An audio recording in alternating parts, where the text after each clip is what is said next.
Hola, què tal? A 31 de març que estem avui, darrer dia de mes. Informació de servei, això mateix. Continuarem amb la influència de les altes pressions amb domini de l'estabilitat i el sol. Augmenten notablement les temperatures. Anem a les notícies. Andorra la Vella supera la barrera dels 9.000 electors. El cens provisional indica que a la parròquia s'ha produït un increment de 219 persones amb dret a vot respecte a les passades eleccions comunals del desembre, unes dades actualitzades amb data 30 de març del 2025. Més coses. El Comú d'Escaldes-Engordany adequa la parcel·la del barri com un nou espai verd per al gaudi de la ciutadania.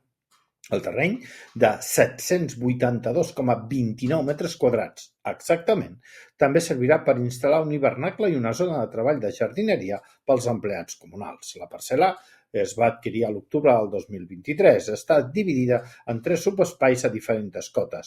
Les tasques d'adequació les porta a terme el personal propi del Comú i es preveu que estiguin enllestides abans de l'estiu. A veure si és veritat. Acabem, perquè després d'un cap de setmana mogudet a les carreteres del país degut a la meteo, la normalitat va tornant a les carreteres. Només la CG4 cap al port del Cabús romandrà tancada, després de la fase d'alerta viscuda i que ja ha finalitzat en tot el país. Les nevades i el fort vent, Déu-n'hi-do, el dissabte a la nit, van provocar els talls a la CG4, la RN320 o la CG2 en el port d'en Valira. Bé, acabem aquí. Demà ens tornem a posar més i millor. Adéu.